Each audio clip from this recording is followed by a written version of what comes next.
Hi, my name is Chris Ruger, pronouns he, him, and we are running a session of Scum and Villainy for the Gauntlet Facilitator Camp today.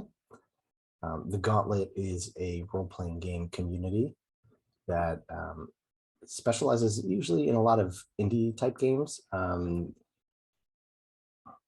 Scum and Villainy is based on Forged in the Dark, which is based you could say is based on PBTA, and I'll go over that in just a minute. If you're interested in learning more about the Gauntlet, it's an amazing community that runs a lot of games online, has a podcast, has a publishing company, and I will put a link to the Gauntlet website in the show notes. So I'm going to start out by asking the group a couple questions. We're going to have a 3-hour session here, and I'll go over that structure. But before I get started, I was curious, who here has played a Forged in the Dark game already? Okay, so everybody's got a little bit of experience with that. Excellent. As I mentioned before, Forged in the Dark is similar to Powered by the Apocalypse in terms of having hard choices and consequences and being very narrative driven. One difference is there is dice pooling, which means you can add more dice to get the result that you want. The range of results are 1 to 6 rather than 1 to 12, which would be more PBTA. And if you get a result that you don't like, you can resist it. And that gives you stress, and that can be cleared when you have downtime. But I'm going to take a step back and just higher level talk about what we're expecting to do today. So we're going to go over what we call CATS, content, aim, tone, and safety tools. So to start with the content or concept for CATS, Scum and Villainy, the idea is you've got unwise deals, blaster fights, high adventure among the stars. You're in a spaceship crew. You're trying to make ends meet under the iron-fisted rule of the galactic hegemony. And there's powerful syndicates, noble families, dangerous aliens. In this session specifically, you are going to be given the opportunity, should you decide to take it, but we will throw you right in there. So unless you vary too hard from the leads I give you in the short amount of time, you're going to be trying to rescue a scientist from a near fortress on a wilderness jungle planet. It's been said the best way to think about games like Scum and Villainy are that your character is a stolen car, so take risks. We only have a short amount of time in the session. You'll be thrown into the action. It's going to be fun. Make those. When you have to do a roll, there's consequences, and it moves the story forward. So embrace those. We're going to be in the backwater of space on a jungle planet. Part of the Procyon sector, which is really part of the galactic hegemony that nobody is really looking after. So this planet has a lot of criminals on it. In terms of, so that's really concept and aim and tone. There will be some potential alien horror, body horror, space horror. And in terms of safety tools, the S is for safety tools. We've got a few that we're using. For one, the Gauntlet Code of Conduct is in place. But we've also got lines and veils, and those can be found on the safety tab. We'll review those. You may have already taken a look at those before this session. That allows you to strike out things that we shouldn't include in the play, or things that we should fade to black about in the play.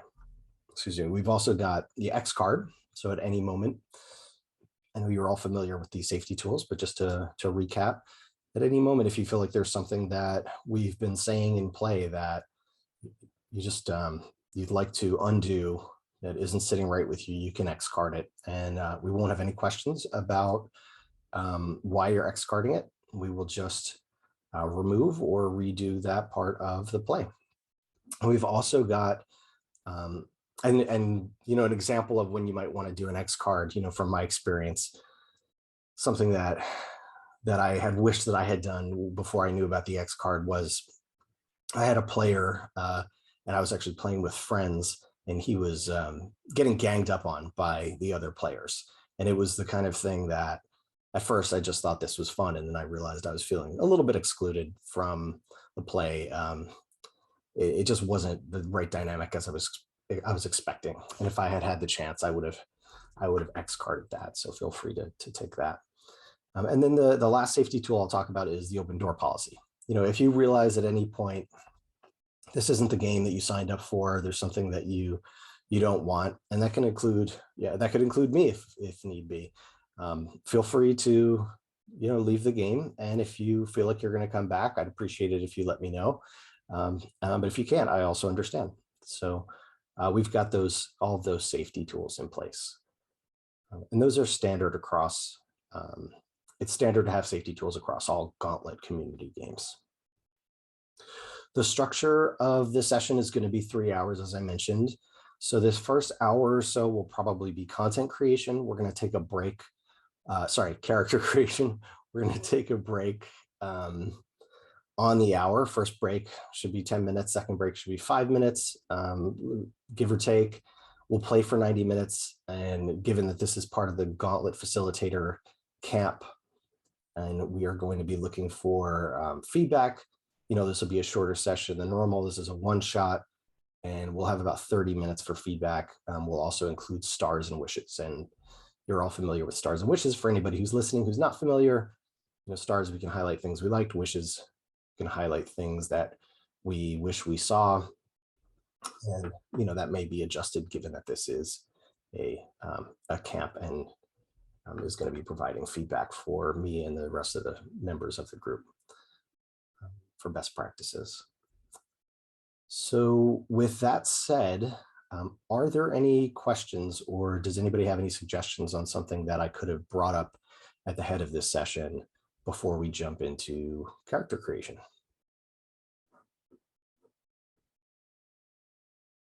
All right, excellent. We will go through player intros after we create characters, if you all don't mind. So with that said, we have a character keeper that is online. We're using Zoom for this session, and we are also using Google Sheets. This character keeper was based on one that was created for Blades in the Dark, but it has been created for this session. So this is effectively a playtest for the keeper as well. You'll see that if you go to the Safety Tools tab, if we can start there, it looks like some lines and veils have been filled out. I just want to make sure that everybody has a chance to, and there's a romance matrix as well. I want to make sure that everybody has a chance to have filled all of that out. So just to make sure you all have a minute to review it, I'm going to review it myself, and please feel free to add anything if you haven't already. So I'm just going to ask that you put into the Zoom chat an okay if you have already seen it.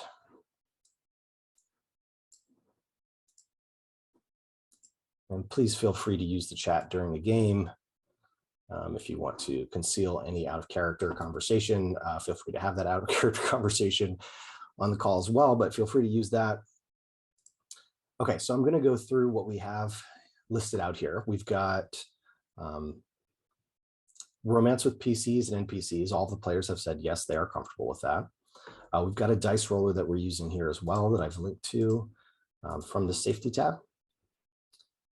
And we will be using that during the game. Should you want to use your own dice as well, that's fine. You'll just let us know the dice results.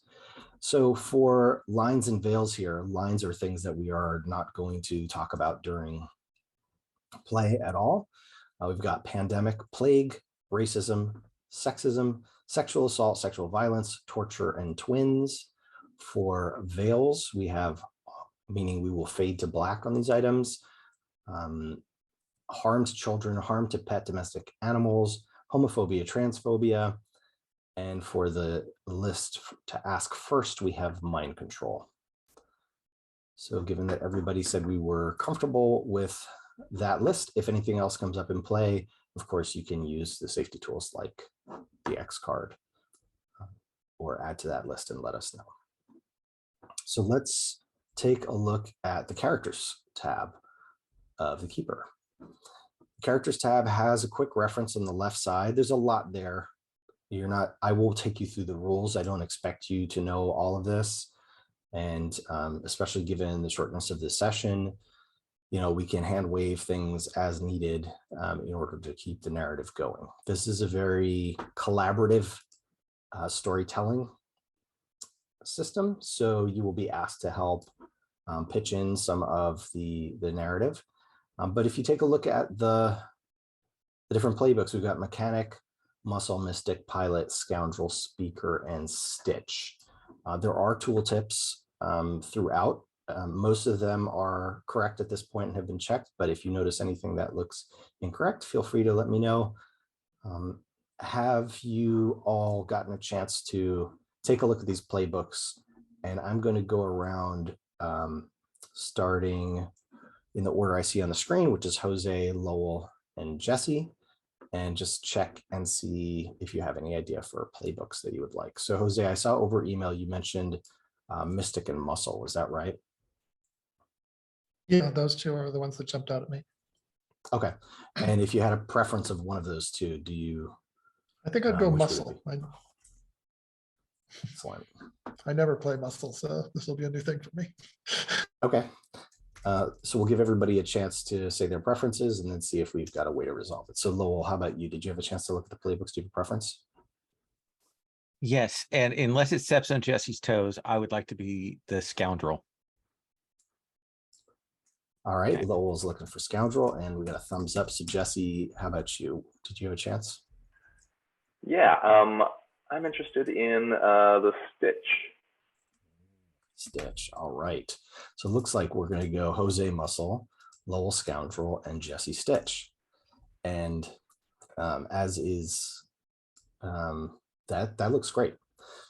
And given that this is a one-shot, and even if it wasn't a one-shot, you don't always need a pilot in Scum and Villainy, even though it's a space, even though it's a space theme. You can have an AI who's flying the ship, or you can still have helm roll if you guys decide to put any points in that.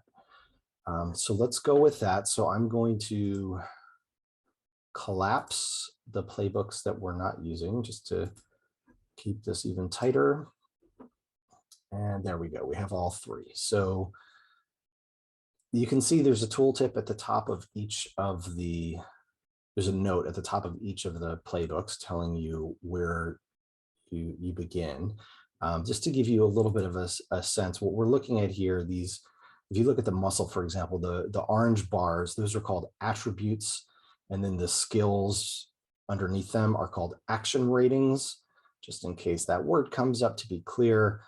So what you have now is you have the chance to put 4 more action rating points into any of those action ratings, so that as long as they're a maximum of 2. So for Muscle, you could not add 1 more for scrap, given this is character creation. So the way that you should think about these is, and I'm jumping right into those action ratings, but we've got other things to think about as well. So you've got your heritage, your background, and your vice. Now, when you do specify your action ratings, you should be thinking a little bit about your heritage and your background, so that you can have a character concept here.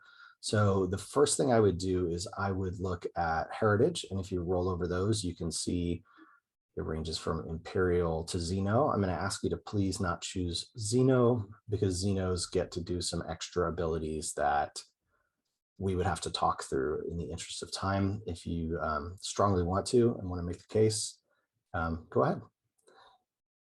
And background, there's also somebody called manufactured in heritage, which that's the idea is you're a clone, but you would still be very humanoid and you wouldn't have that many changes.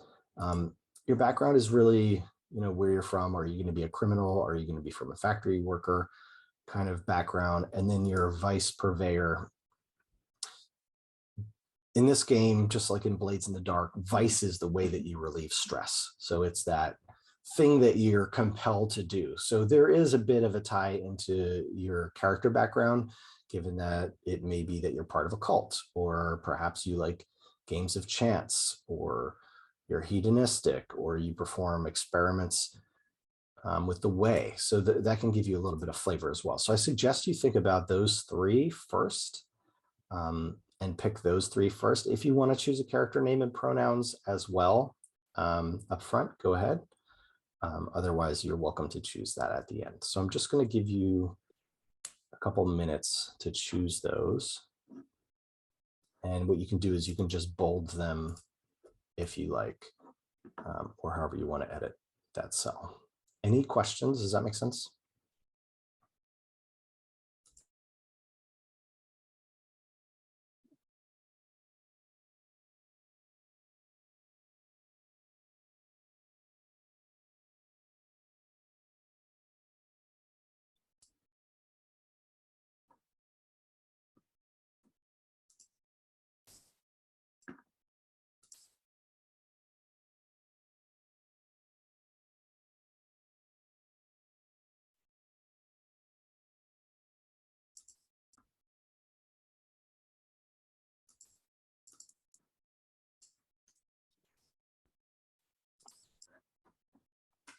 And for anybody that is moving quickly through this, if the next thing you want to look at is your action ratings, that would make sense. So you can add this 4 dots. If you have any problems doing that, let me know.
So just a reminder, as part of character creation, we are supposed to only have up to 2. So for doctor, for example, that should just be 2. All right, we've got people putting in their images. This is awesome. Feel free to insert your images and go to town. I'm going to just say that ignore armor. And if you feel like jumping down to your abilities, please, you're going to choose your starting ability and then choose 1 special ability. If in doubt, just choose the first special ability. But if it mentions something like downtime, which I don't think any of yours do, then you might want to skip that one because we may not get to downtime.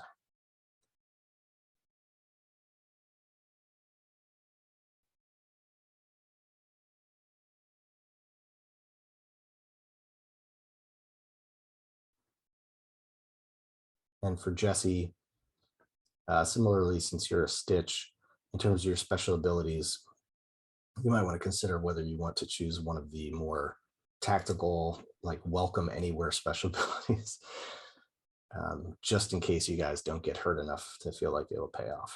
Totally up to you. You can also lean into it and get really messed up.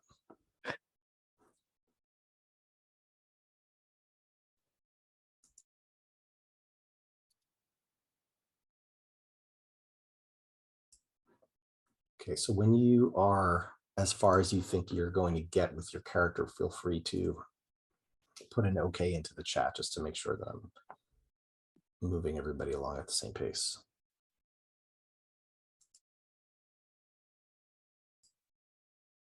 Let's say we'll take about 3 more minutes to be 2:30, and then we'll go over our players with each other. and when we over our characters with each other. When we do that, then we'll go into friends, because it's possible that our friends will have some kind of overlap in terms of backgrounds. And that'd probably be better to do after we all know each other. Remind me of the positioning, like desperate, is that the middle one? Or is that the most extreme of the It's the most positions? extreme. It's Okay. yeah, and I've actually got I created a tab called Game Engine at the very end, which kind of gives you a description of how everything works. It's controlled, risky, and desperate. Those are the positions. When do you generate gambits? Yeah, so gambits are generated at the beginning of every session. There's a default, usually it's 2. In addition, as you can see, if you scroll down on the left side, it says gambits. After action rolls, add a gambit to your crew whenever you roll a 6 or critical on a risky action. Okay. And you didn't spend a gambit to get that. Okay. And then you're the scoundrel, so I believe, yeah, you start with you give the crew an additional gambit.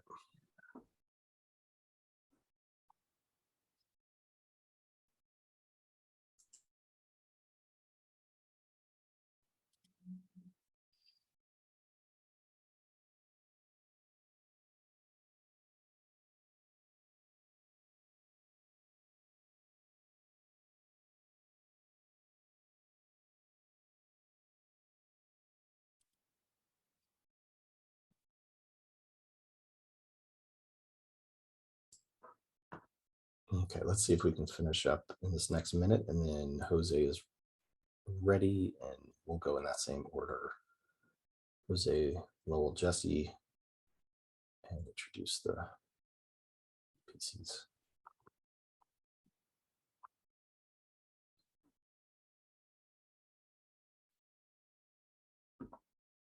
And Jose, I think it's possible that you, oh no, you got them all. 1, 2, 3, yeah.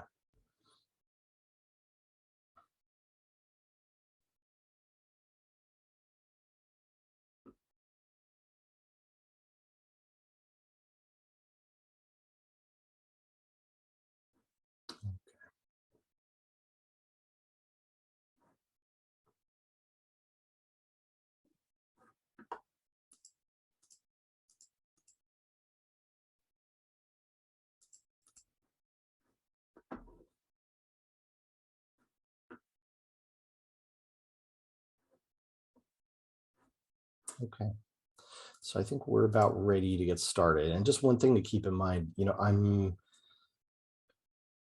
planning for this to lean less crunchy. I mean, this game has, yeah, this game is much more about big rolls. Do we lose somebody here? We lost one of the sheets. Which one is it? About a roll doing double duty. It's not so crunchy, right? You do a roll and you either do the thing or you don't do it, and you find out what the enemy or the target had all wrapped up into one roll. So I would plan to play this as uncrunchy as possible. So if we start with Jose, if you can introduce yourself, your pronouns, and your character and their pronouns, and just go from top to bottom a little bit. Let us know about your character concept, the abilities. Thank you. Okay, so hi everybody, my name is Jose and I use he and him pronouns, and I am playing Karzan Bashk, who also uses he him pronouns. The playbook is muscle. Karzan looks like a big kitty, but he has kind of dreads. He's kind of older, and he has a lot of battle scars. He is from the Imperial worlds, and is part of like a cult of like warrior monks type, and his vice is faith, rituals that he goes through, meditation and such, which we'll figure out as we go along, I hope. And In terms of his skills, there are a lot of prowess. He's good in a fight, and he has some ability to scramble. But he also, unusually, has some action points. That's what they're called in study, because he is observant and in attune, because he is a spiritual type. In terms of his starting abilities. He has one called Unstoppable, which just makes him have some superhuman strength or like to mow down enemies. And Wrecking Crew does more or less the same, really gives him a big boost in melee. So yeah, that's what I've got for Karzand to begin with. Excellent. So it looks like with the attune is maybe a bit of a mystic warrior. Maybe we'll go through everybody first, and then I'll ask a couple questions to, we'll go back around a second time. Okay. Ask a couple questions to clarify things. Excellent. Lowell, would you go through your scoundrel, please? Yeah. So I took the scoundrel because I wanted to be the captain, just because. Her name is Hagel. It's not clear whether that's first name, last name, but I think where she comes from, she can't afford two names. She's from a colony world, I imagine, just absolutely, dirt poor, got mixed up with a syndicate. I'm imagining her as like pretty tall, like 6 foot, maybe did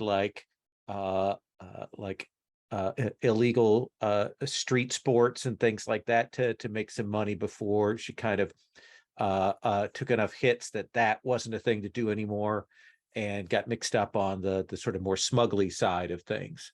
I took a little bit of rig just so we have that, because that's a useful one in the group, but and spread a little bit around on prowess so that I have scramble and scrap, but I start with some skulk. And I took consort just because that's the know people ability, and I start with 2 dots of sway, so that's always nice. Then with the scoundrel, you get the serendipitous, so we start with an additional gambit at the start. I love gambits. It's one of my favorite things about Scum and Villainy, and I think having more of those is always better, which is why I doubled up on that. I took the Never Tell Me the Odds, which means I also generate gambits on desperate rolls, and even if I spent a gambit, I can potentially generate a gambit. So there's a little bit of an engine there. So I'm very excited to have her in charge. Awesome. It's coming at us with a lot of energy. She is still got that competitive sports side maybe to her. You can feel it coming through the narrative. Luxury, like she really wants to be. She could imagine a lot of money, and that's what she wants. Excellent. Thank you for that. And Jesse, can you tell us about your stitch, please? Sure, I'll introduce you to Paisley. Paisley is she, her pronouns. She is a medic, or a stitch, actually. I apologize. That's the name of the playbook here. So as far as, let's see, heritage, she is a colonist, grew up on a pretty remote world. Background is syndicate. So I imagine after getting her medical education, she ended up working for whatever equivalent we've got to kind of like Hut Cartel, that kind of organization. I think she kind of got drawn into that specifically because of her vice, which is stupor. She's someone that has partaken of her own medicines quite frequently, and that is how she gets by. And I think she's able to get a fairly easy supply of that for herself and for her profession through the syndicate she has worked for.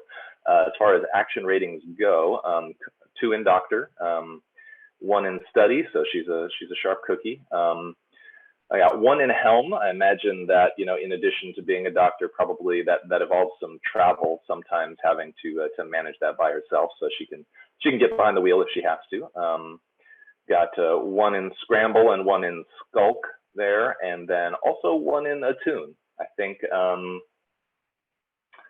she's just a little sensitive to things, especially as she's examining a patient or trying to help somebody there. As far as starting abilities, I'm a doctor, not a ... Says you can push yourself to roll your doctor rating when performing a different action. Say what patient, research, or posting taught you this trick. Other special ability I chose was the Welcome Anywhere ability. It says while wearing your medic garb, you are welcome even in dangerous places. Gain +1d to consort and sway when offering to tend to anyone in need. Yeah, so that's what I've got so far. That sounds awesome. Well, you know what? I'm going to start with you and then go backwards just to ask some follow-up questions. So sure. We'll go back to Lowell after this. So how did the double question, were you were Paisley and Hagel involved in the same syndicate? And how did the syndicate feel when you started doing your own thing? / third part of the question, are you still involved with the syndicate? I'm open to being part of the same, having been associated there. I think that's a good way to tie us together easily. So yeah, I think that's great. I think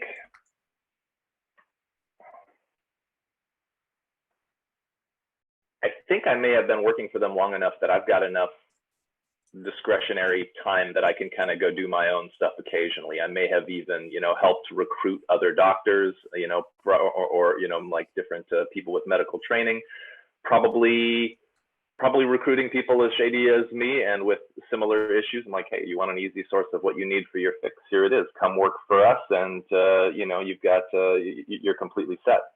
So I think I was probably even a recruiter. So I think I am still on good terms with that group, but I'm absolutely able to occasionally sneak away and work on my own side projects and when I need to, if that works. Yeah, amazing. Yeah, and perhaps there's even some thought. I'm just making this up. If you're okay with this, there's even some thought that if you travel to other worlds, you may be able to get more sources. You may be able to deal more drugs or get, Absolutely. crystals from Maketi. And it looks like you have filled out Jakev, a drug dealer, as your old friend, and Judah, a doctor, as your rival. Can you tell us a little bit about those characters? Sure. I'm going to say that Jakev is actually how I got involved with the cartel. Jakev was who I was sourcing my own stuff from, and kind of made some introductions with my skills, and that allowed me to basically get hired on.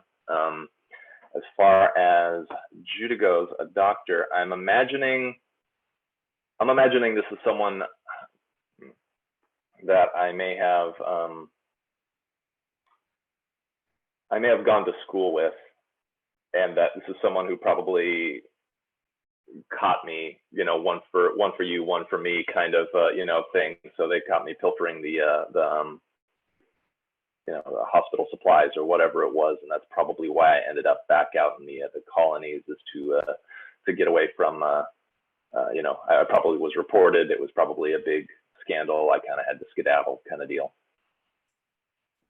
Excellent. So it sounds like maybe that doctor is, if we wanted to classify them, they maybe have an academic type background. Maybe they're on the straight and narrow, or they're part of the military or academic.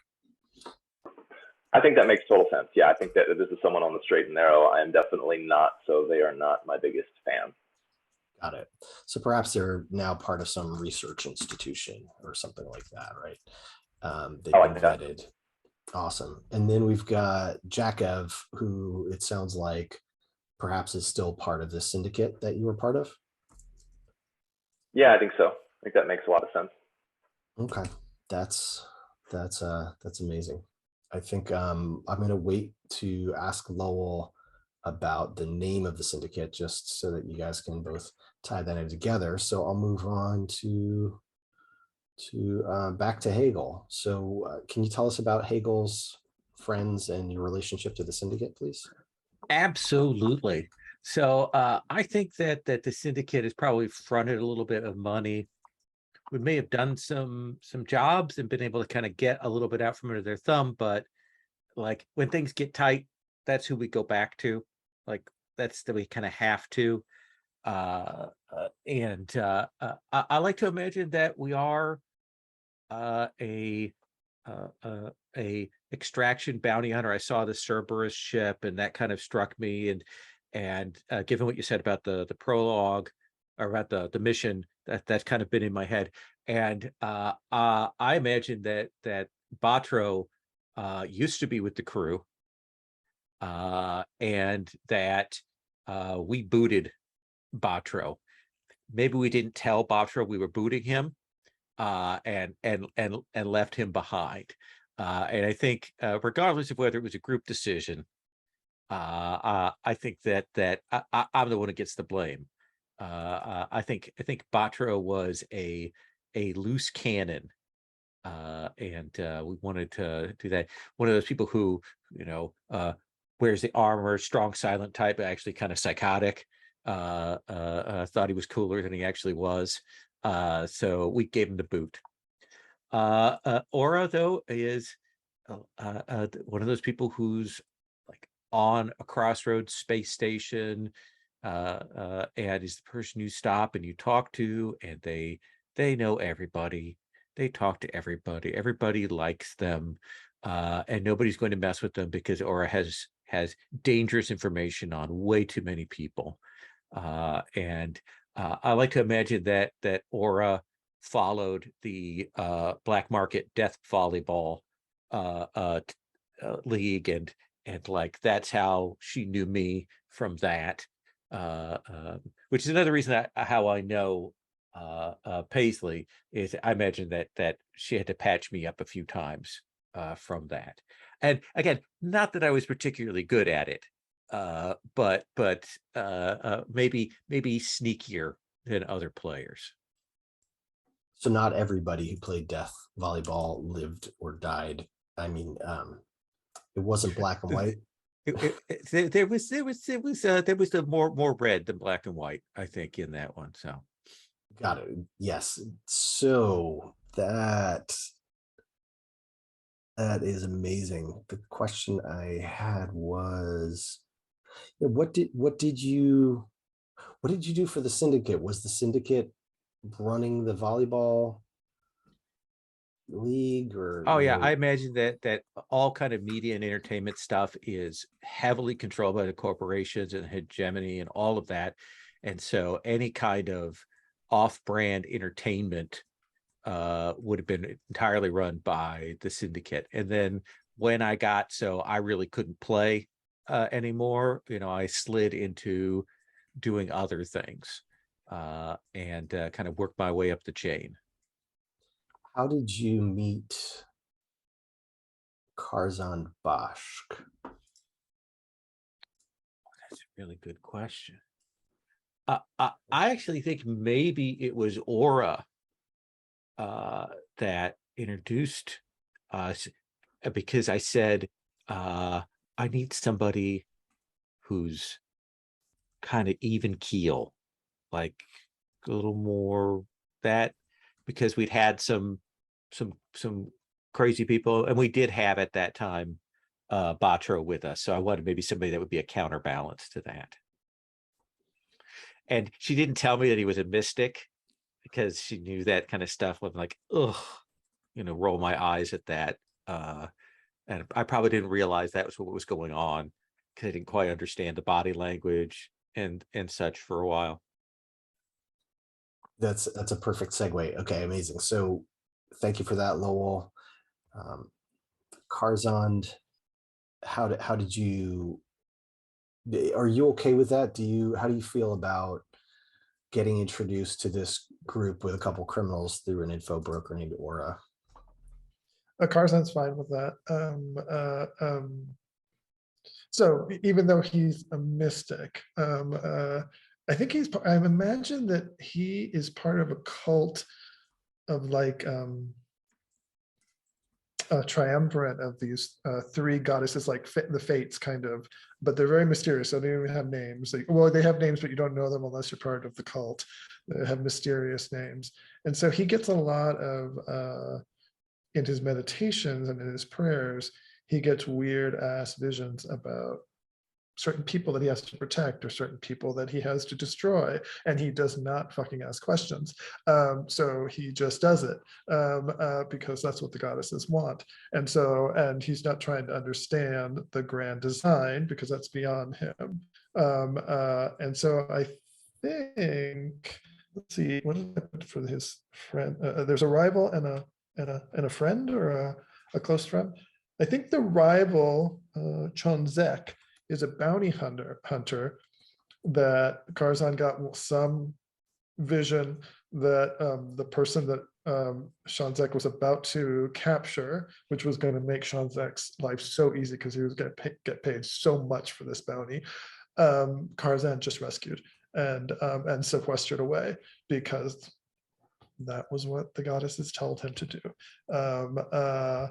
And then Aya the assassin, I think, so that's his pal. I think, how did he meet her? I don't know exactly. But I think what he really likes about her is her single-mindedness, and that she doesn't ask a lot of questions either. As an assassin, of course, you know, you get your contract and you just go for it. And so her relationship to her clients is kind of like his relationship to his deity or deities. Don't ask questions, just do. And everything will turn out for the best. And great. so So I don't, go go ahead. ahead. Sorry. No, you go. So would you say Aya, her background is what are Aya's pronouns? Let's say she, her. Okay. So Aya, her background is syndicate. Oh yeah, possibly, yeah. She's an assassin. Yeah. So is it possible that Aya is part of the syndicate and hanging out with Hegel and Paisley have now, it's become a little bit porous. Your don't ask questions, your kind of like steady mystic shell is getting a little bit, it's not as impervious to the rest of the folks who are showing up whenever you land in port, and you met somebody who finally is on your wavelength. Yeah, and I also think that maybe I had some kind of compulsion or something in meditation that's guided me towards the syndicate, because the goddesses need to have people placed in all strata of society in order to squash the appropriate butterflies, to make fate go in the right direction. So it's not like we can only function in one strata. So I think Garzand has been guided into the syndicate and into this criminal underground more, and he is saying yes. And yeah, that's great. In terms of cult, is this an officially sanctioned cult that is well known? Is this a niche? I think probably it's like a mystery school, a niche kind of people. There are rumors about it, but it's not like Joe Schmo is going to be part of this a cult. This is like kind of more specialized, like a monastic cult almost. That's what I'm imagining, or a mystery school. So if we were to PvP a couple of organizations against each other, is this a tier 1, tier 2, tier 3, or tier 4? Like, is it small but has a lot of resources, or is it small and up and coming and scrappy? I think it's small, but maybe it's had its heyday in the past, and now it has shrunk. So now they're very focused on working behind the scenes, like I said, squashing butterflies, and trying to impact grander events through these smaller precision kinds of interventions, maybe. Yeah, but I And don't think so they have a lot of worldly power at the moment. and what is this cult called? Oh, that's a good question. Um, let's see. We can also come back to you on this. We'll I have a come back similar- to me because I'll see what vision I have. Okay. I for have a that. similar question about the syndicate. So if we go back to Jesse, just go back to that same order. Jesse, can you give me a sense about the syndicate that Paisley and Hegel are in? We had a suggestion that the name is the Chain, if you're good with that. And I like that a lot. Yeah. are we talking, excellent, are we talking a lower level tier, which would be like a tier 1? Are we talking like a more powerful tier 4? And what kind of focus? It sounds like media and entertainment. Are they also doing, weapons running, drug dealing? It sounds like, you get the drug dealing angle. So it could be like drug dealing and gambling dens, given that we've got. Yeah, I think that's professional volleyball player. Yeah. I can't imagine, especially with the reach they'd have to have for the volleyball and all that stuff. I can't imagine they're like just tier 1. I would have to think maybe tier 2 or something like that. A slightly larger organization that has some reach here and has its fingers in a lot of different pots here. So yes, I'm maybe probably entertainment. I'm betting is maybe I kind of like that being its primary focus, but you're not going to have a big organization like this that's not also running drugs and dealing in some kind of weapon trade. They've got their fingers in all the different stuff here, but I like the idea of that entertainment being kind of a focus, at least for the forward facing part of the organization, if that makes sense. That makes sense. So I'm going to say that there is another group that about called Janus, the Janus Syndicate, which is part of the canon here, which is very heavily into weapons dealing, and you guys are not into that. Just to give a little bit of context of what you fit into and what you don't fit into, and in terms of would you be comfortable, Lowell, with perhaps Batra the bounty hunter having, if you kicked him out, having even gone over to the other? Oh, 100%. Yeah. Okay, got it. And then it looks like now going back to Jose for Carzond, we've got the Trinity. Okay, that's perfect. And the Trinity, what are the rumors about the Trinity that an outsider would have heard? What do they believe? What are the weird and sort of scary things that outsiders have heard about the Trinity? That they are completely unpredictable forces of chaos, because their members or their acolytes or their priests, let's call them priests, are completely unpredictable in the kinds of things that they do. And just when you think you see a pattern in what they're doing, there is no pattern. So some people are glad that their influence has waned over the centuries, because they seem crazy. Would you be comfortable with the idea of, no, that's great. Just would you be comfortable with the idea of locking down how they got their what was it, their nest egg? Like perhaps they were dabbling, there were rumors that they were involved in the genesis of the clones, or creating AI for robots, something like that, to tie them to another organization. Okay, and so those are just some you'll- ideas, but something that would tie them to another organization, you mean? and how, and what it was historically that got them, the rumors about how they got their money, whether they were true or not. And so how they got their resources, right? Yeah. So I don't know what the other surprise you later organizations in the are. narrative. Yeah, I don't know Yeah. what the other organizations are, so it's hard to kind of make a connection. But the Fair first enough. thing that arises for me in my mind is uh, somehow, inconceivably, people leave them their entire fortunes when they die. Random people, and no one understands why that happens. But there are many wills out there that suddenly appear where a person's entire fortune is left to the Trinity, although they seem to have no connection to the Trinity whatsoever that can be established. So I take it you're comfortable if during the game we or I assert something about the Trinity to expose some of these secrets. That's you're not precious about. Yeah, Okay, sure. perfect. And be completely random about it. Amazing. All right.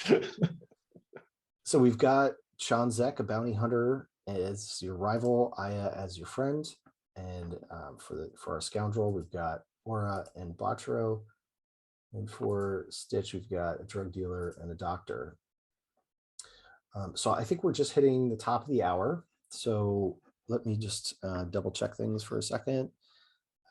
Just a reminder, as we go through, if we do pull up these NPCs, I did not specify pronouns in the character keeper, but we should do that.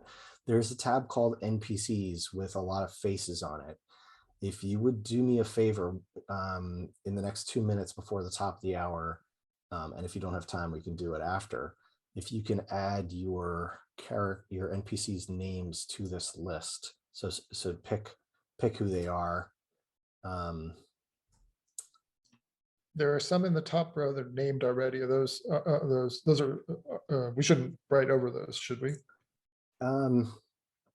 You can. Yeah, let's not write over those right now. Okay. Thanks.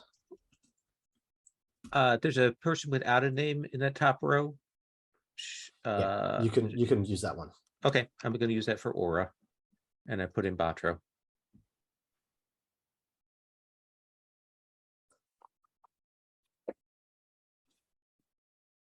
Botro had his suit 3D printed. He bought it online. Right now. Oh, yeah, that's a cool one.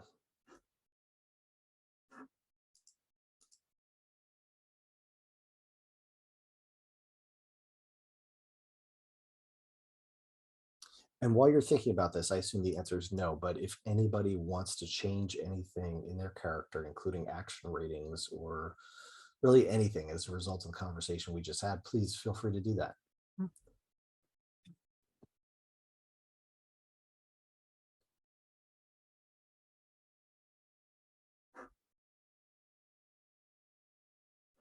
Okay, we're at the top of the hour. If you haven't finished that, that's totally cool. We can pick that up when we get back. Let's take a 10-minute break. I'm just going to stop recording now, and I'll see you guys in 10 minutes after the hour. Okay.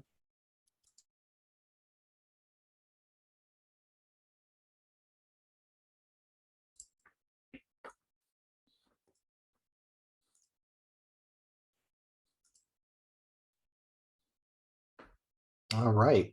So we're going to jump right into the action. You're on Akedi, and Akedi is a verdant jungle world. It would be more settled were it not for the incredibly hostile natural life. There's spreading carnivorous plants, seasonally rampaging beasts, and hyper-aggressive fish. It's very rare. Usually people only come here to lay low. So when you were called here to try to find somebody, you knew that this was some kind of hideout. You're at the base camp 1, which is an enormous fortress. It's really the only place people go here, and it's got everything ranging from weapons dealers to, pop-up coffee shops in the middle of the whole area. It's a really kind of weird mashup of anything you could find all crammed into a space on one planet. So the way Scum and Villainy works is we go right into the action, and it does mean that we will talk through some of the mechanics as needed, but it's kind of helpful to just say what you're going to do and help make up some of the story. So I'm going to start with Lowell this time. You are all on the side of, outside of an enormous, as I mentioned, fortress. It's got rusting metal, and you are actively prying your way inside.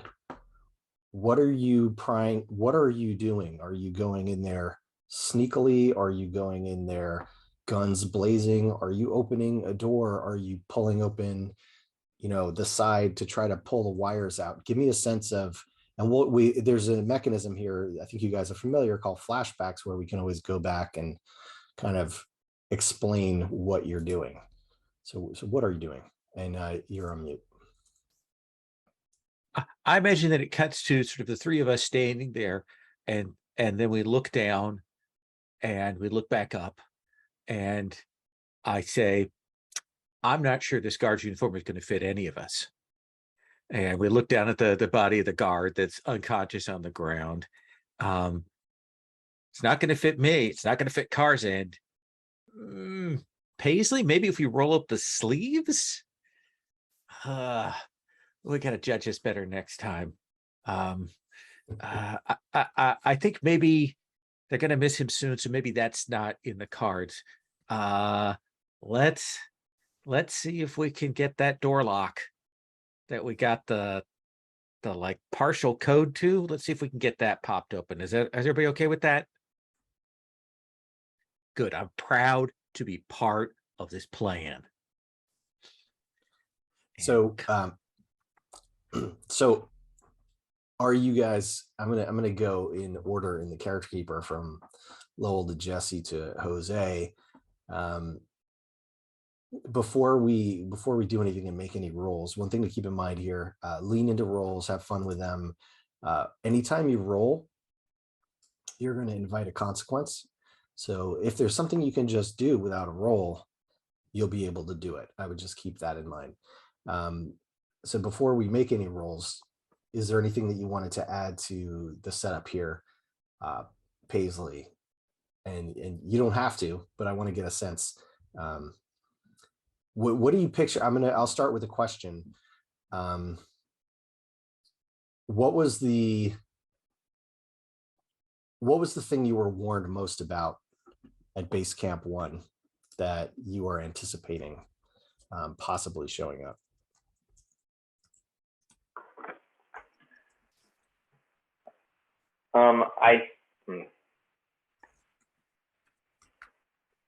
Just to clarify, we've got this person on the ground that we knocked out or did something to. Is that the case?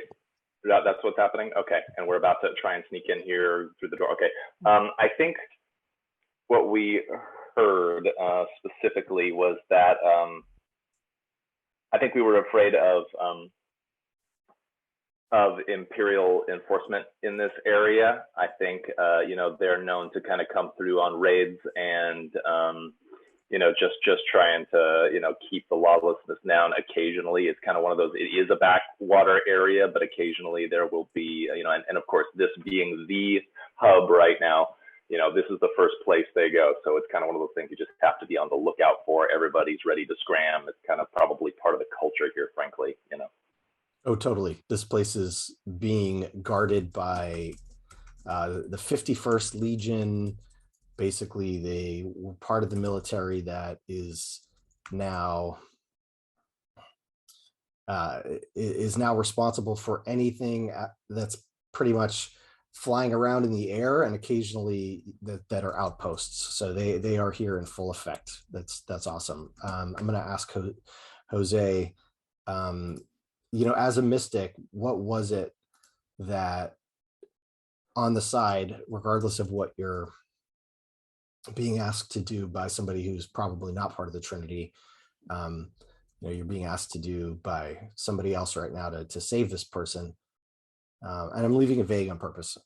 Just don't get too uncomfortable with the vagueness of everything. We'll get there. Jose, what perfectly comfortable with vagueness. What does the Trinity also ask you to do while you're here?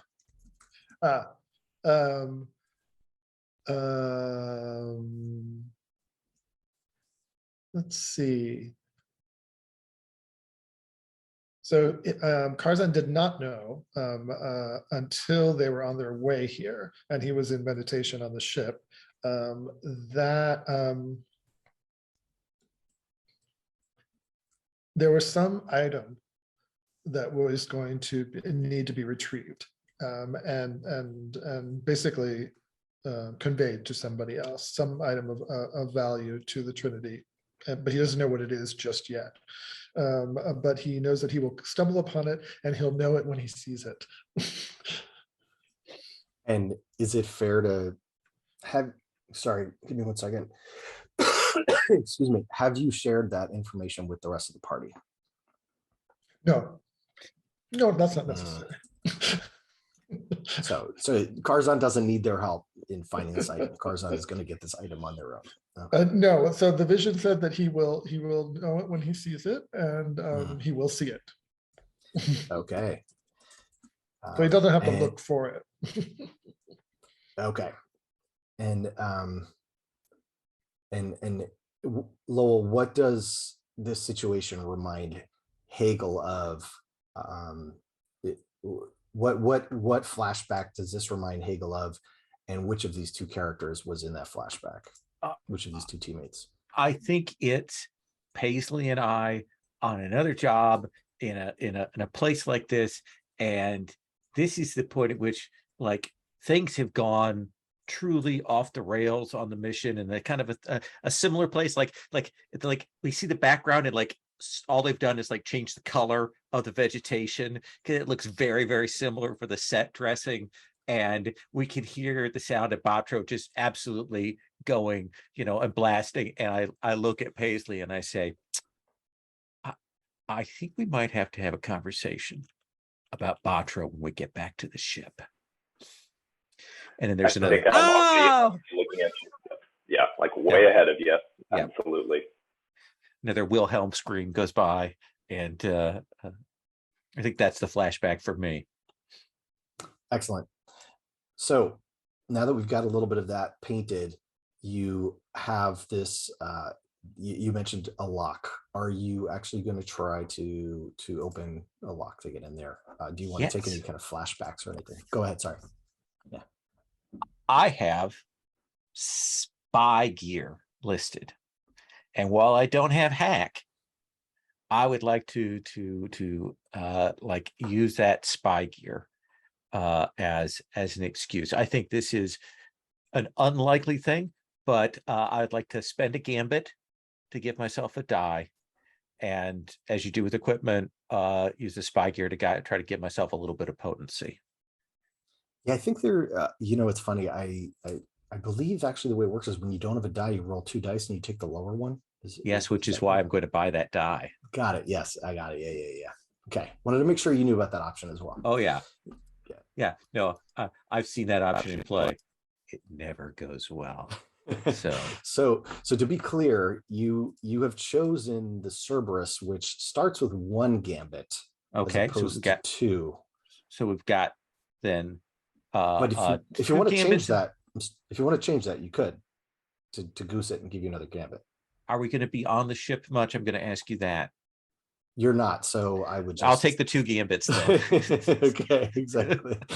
I'm going to min-max this. Yes. So 2 plus mine. Are we able to help? Oh yeah. Yes, you are. So just to get the gambits out of the way, you've got 2 gambits to start, plus you have 2 to you have 1 to start. Got it. So you have a total of 3 gambits to start. Yeah. Is there a place for us to track that? You know what? There is on the ship. So I'm going to pretend I'm going to keep the Cerberus up and just pretend that you started with 3. Okay. So I'll take 1 office right now because of what you're talking about, and this is a so these are really good questions. So if we go to the reference on the left about assisting, the way an action roll works is first you say what the thing is you want to do, you choose the rating. This is going to be risky. It's going to be standard effect out of the gate unless something happens like it's a critical. and then you can assist.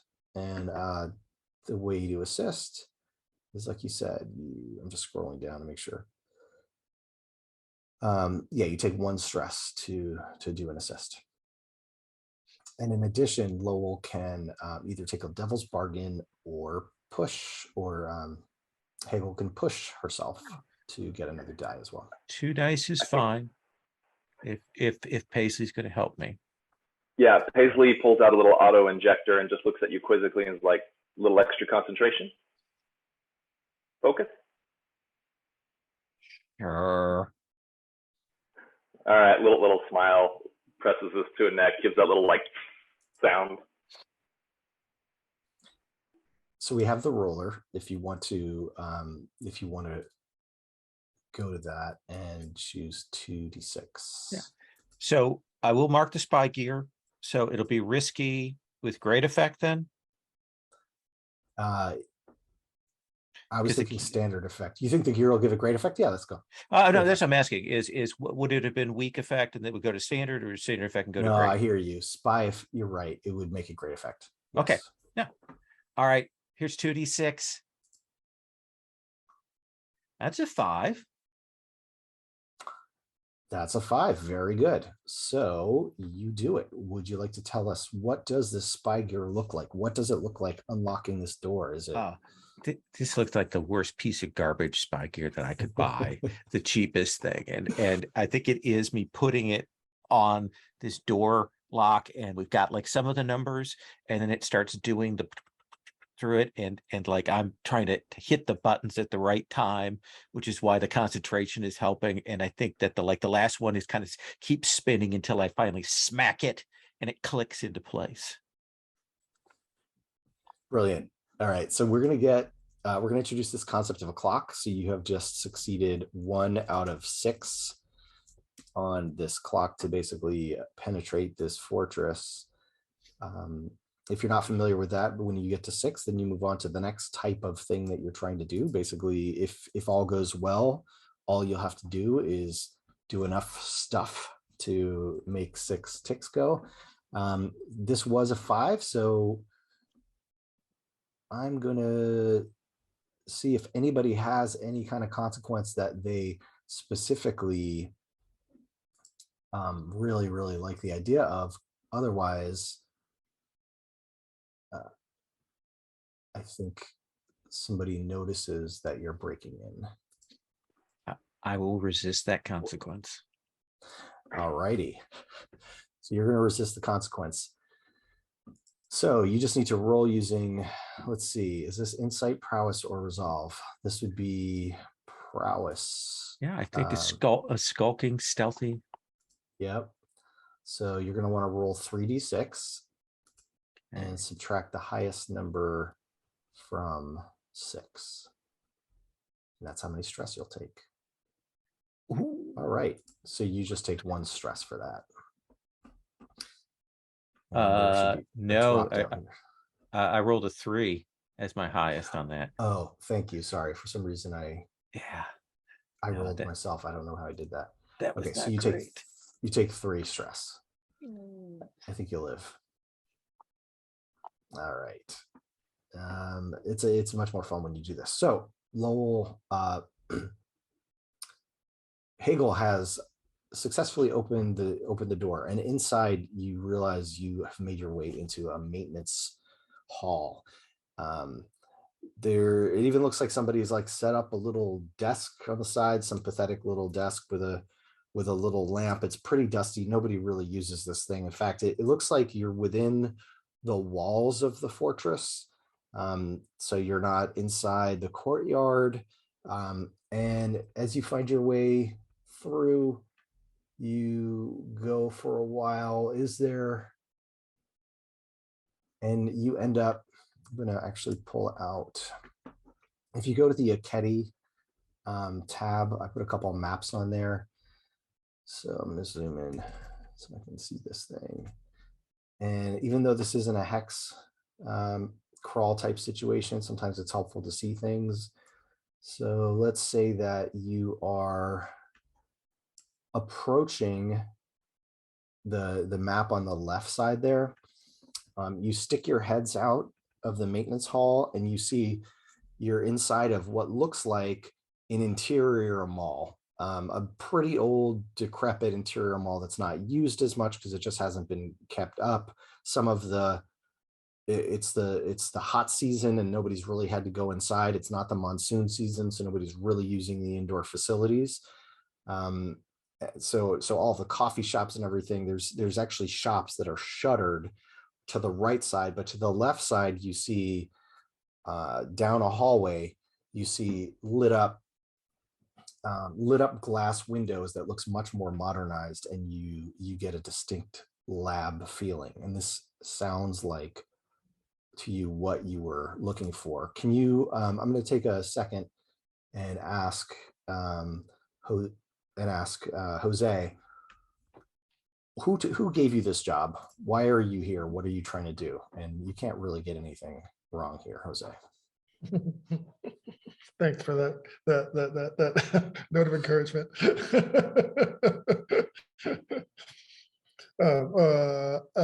Who gave us this job?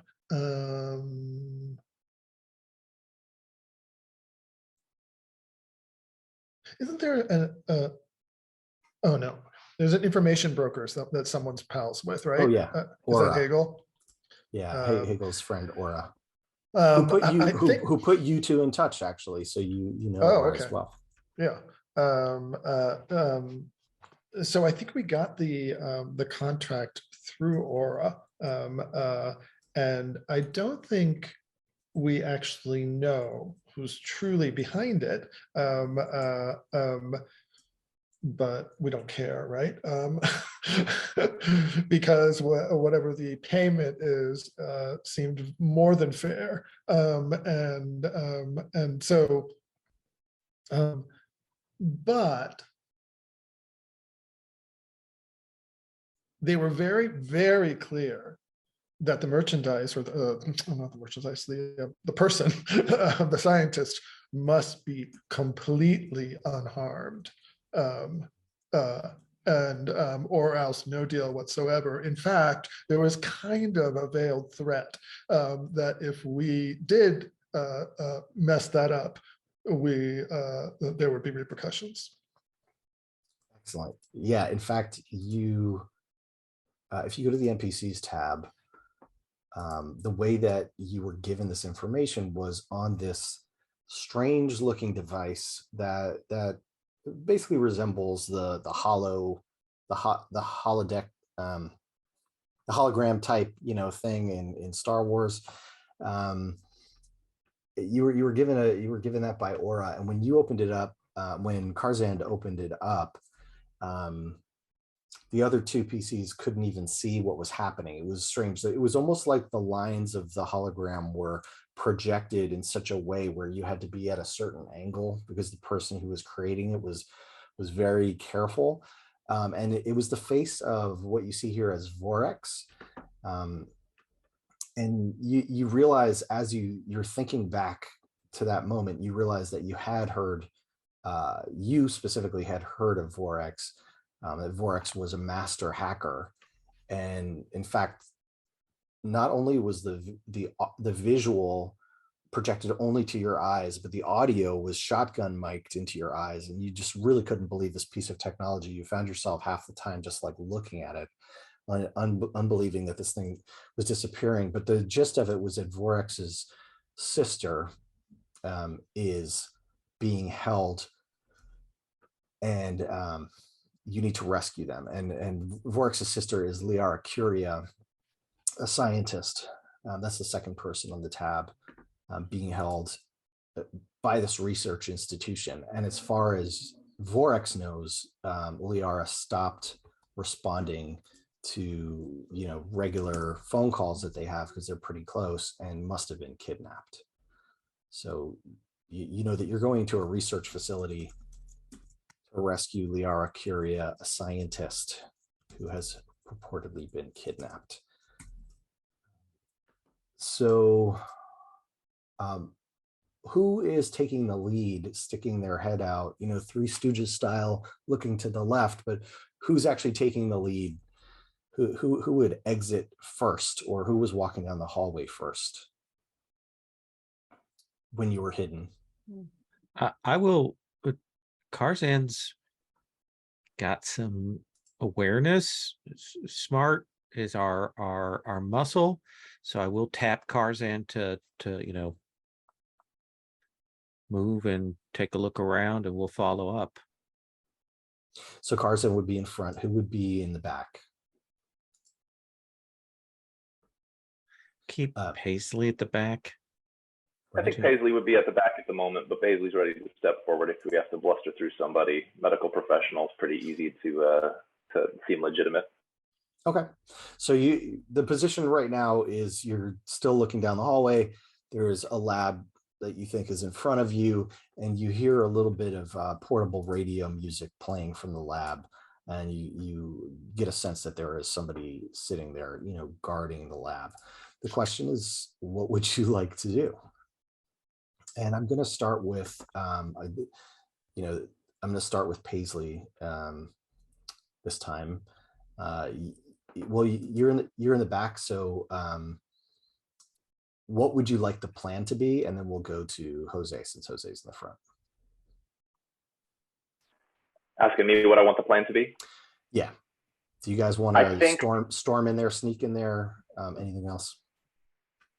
My thought is we would kind of sneak in to see what we're looking at, and then kind of reassess whether, just to see what kind of, I don't know what personnel we're dealing with, any of that stuff. At least get a peek, and then figure out our game plan from there. Yep. Jose, as the person in the front, or as the creature in the front, are you going to do anything on your own? Are you going to talk to the group? What would Carzan be doing right now? I think Carzan would be listening. So his little pointy ears are turning this way and that, and he's listening to try to assess exactly how many people or entities or creatures are in this area and where their location is. So he's trying to reconnoiter orally, I guess, by sound, as best he can. All right. So do you guys want to do any kind of flashback to prepare for this, or should we hold that for when we've got a little more information? I don't have a flashback at this moment. Okay. So what we're going to do is let's just have you roll a study roll, Jose. Okay. Is it attune or is it study? Oh, attune's different, right? Okay. What is the difference between attune? Attune is like using the Force in Star Wars. Oh, okay. So just the physical sword. Okay, got it. Yeah, study is the closest. I mean, you could also you could argue for a couple of other things as well if you really wanted to argue for attune, given your yeah, because I was thinking maybe he's using sound, but he's also using subtle sound. How's that? Let's do that. I was just rereading that. Yeah, and it's sense unseen danger. Exactly. Is another aspect of it. Mm-hmm. Yeah. So let's perfect. Let's have you roll two dice. Does anybody want to help? Do you want to push yourself? Do you want to take a devil's bargain? These are all things that can give you a better outcome. Do you want to use a gambit? So remind me, pushing myself, I use a stress point, right? And I have a certain limited supply of stress points. Is that correct? Yeah, you have, I think it's about 9 stress points. After that point, you take a trauma, which 9. Okay, I'm going to use, I'm going to push myself. He's really focusing. So I might as well push myself, use a stress, and I would mark that somewhere. I'm looking, I see it. Yep. There. Okay. So you're going to add 1d6, or do you want to increase effect? Do you want to make this a bigger effect, or just add a d6 to make this success? Sorry, do you want to add a d6 to increase your chances of success? Increase my chances of success. And my success, a 4 or a 5 is a success with like a consequence. Correct. And then a 6 is a clear success. Yeah. I think I'll just, and right now the effect is a standard effect. Is that what we're thinking? Yep. Okay, why don't I just roll 3 die and see what happens. Perfect. All right, I have to find the die roller. I had it here somewhere. Okay. 1, 2, 3.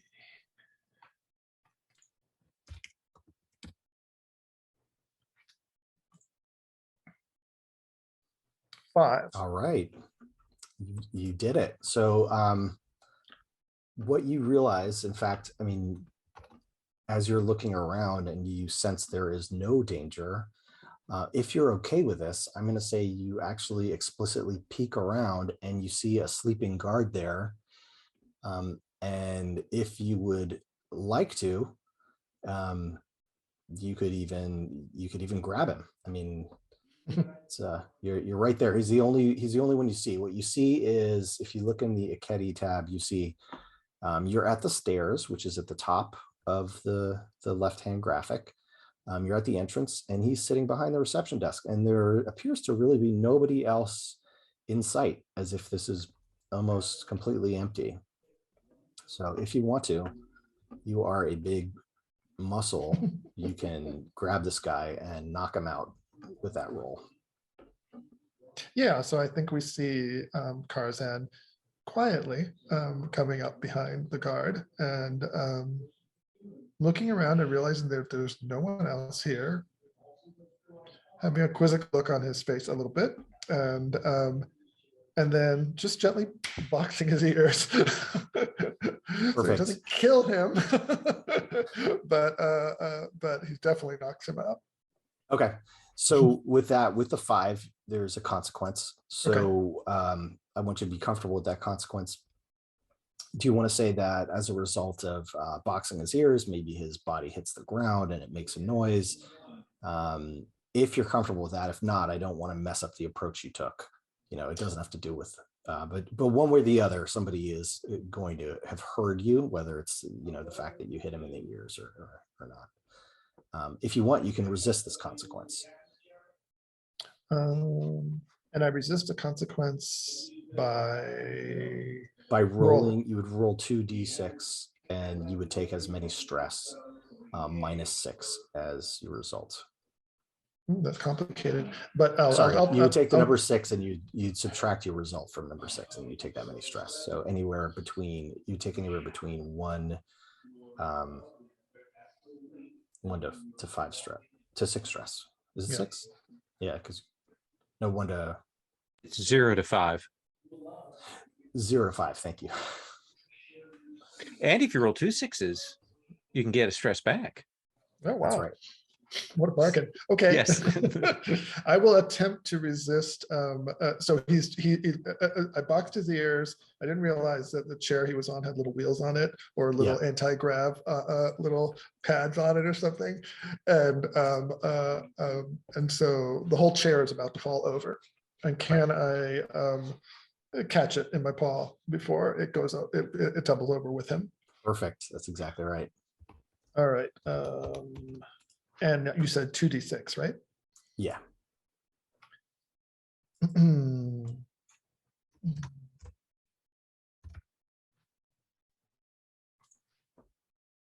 There you go. You take 1 stress.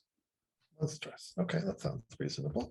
And somehow I just catch it by the little dew claw of one of my paws, and gently lower the chair to the ground.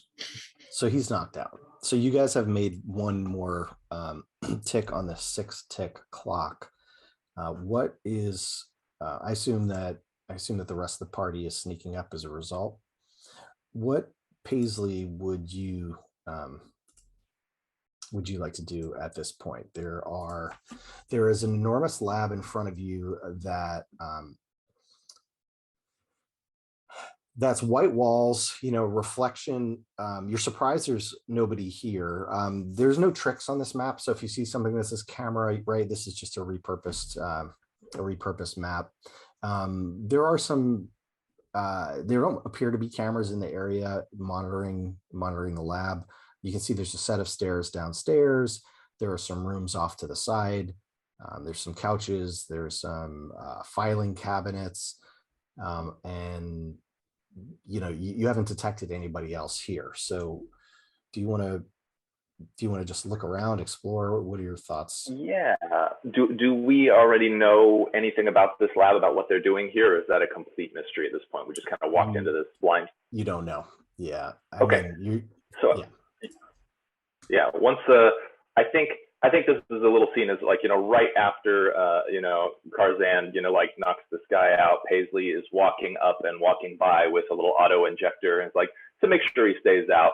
And, one little thing to his neck, and I go, one for you and one for me. And so I give myself just a little bit of a nice little happiness. And then I walk into into this lab, and I think I immediately start trying to figuring out what are they doing here? And I immediately start looking at, their equipment and all that stuff, trying to piece together what this lab is and what they're doing. Okay. So are you particularly focused on sneaking around? Are you looking at any of the scientific equipment to actually run experiments, or are you just literally trying to gather information to figure out what they do here? Or even find the hostage who you're looking for?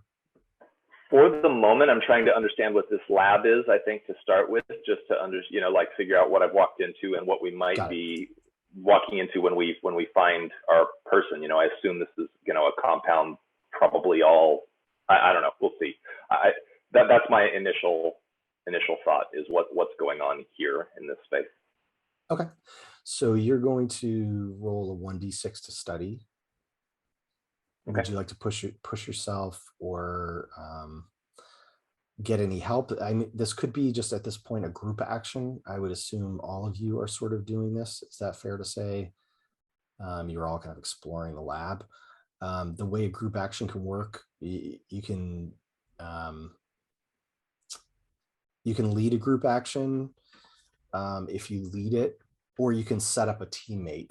If you lead it, I believe everybody rolls. I think this is a one part of the game I have not put into the keeper. I see you nodding. I think, if it's the same as Blades, it's right. Everybody rolls. Any failure, I take that many stress as or something like that. I believe, the leader of the. That's right. Okay. Yeah. So I think, as long as Tarzan and Hegel are okay with it, I think I'm like, help me quickly figure out what they're doing here, and then we can track down our person. And I start going through the actual equipment itself, the lab equipment and whatnot. Okay. So you're all comfortable with the group action? Okay. So each of you should roll study, and if you don't have it, you're going to you could spend a gambit if you want, Hegel, in order to avoid. So the only question is, you definitely don't have to, you're gonna give more stress to Jesse's character if you fail. But if I fail, it's just one more stress. Completely agree. Yeah. This game's all about stress. Yep.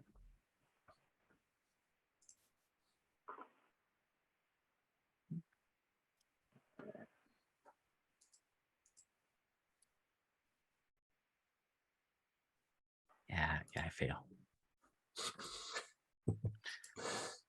All right. I got a 5. Okay. So that succeeds. I think it was anything 4 or less. I could be wrong, but let's for the purposes of this one shot, let's say it's 3 or less, because those are actual failures. Whatever you want to go with, I'm cool with. So all right. So how many stresses that's then? That's 2. Did you take any, Jose? Did you roll? Yeah, I rolled a 2. Okay. I take two more stress. All right. So you take 2 stress, but you succeed in finding out what they do, and you realize that this is a lab that specializes in. There is a consequence, and I'm going to put that consequence in my pocket for one moment. And then I'll come back. This is a lab that specializes in doing experiments on the equivalent of the Force, right? So in this world, it's called the Way, and they are doing experiments to try to understand how the Way works and how they can leverage it. This lab has been run by Governor Malclaith, who basically runs the whole area, and you can tell he's trying to find a way to pull Way powers out of one person and allow other people to take advantage of the Way energy that is coming from them. So that's about what you get. And you see that downstairs, during this exploration, you go downstairs and you hear there's a little bit of activity downstairs. So the consequence, if you're all comfortable with going downstairs as part of this group exploration, the consequence that you are going to run into is you are going to hear an alarm start to sound. Now, do you want to try to resist that?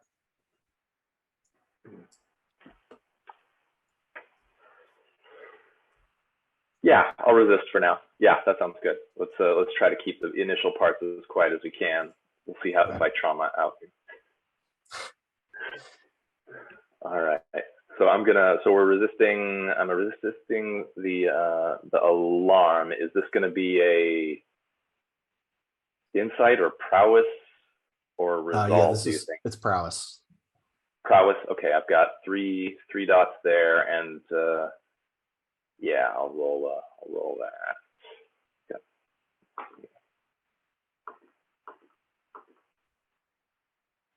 Oops, there. Yes. I got a 6, so Nice. that's So 0 stress.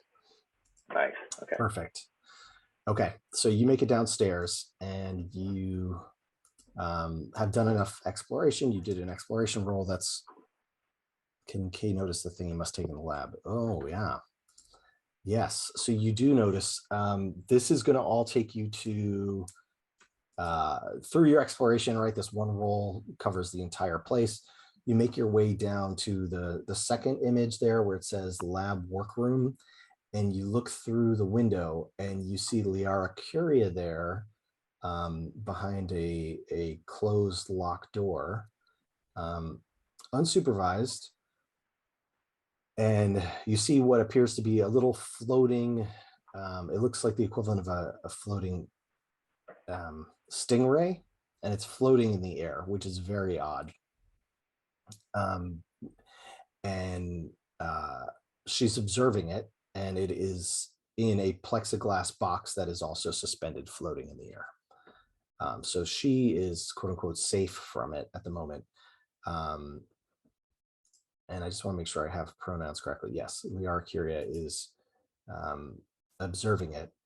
You're welcome to knock on the door. You're welcome to try to bust the door open, whatever you want. I'm going to go over just to start with. Well, you led the roll, Jesse. So I'm going to ask what Paisley's a doctor and is probably wearing her doctor outfit.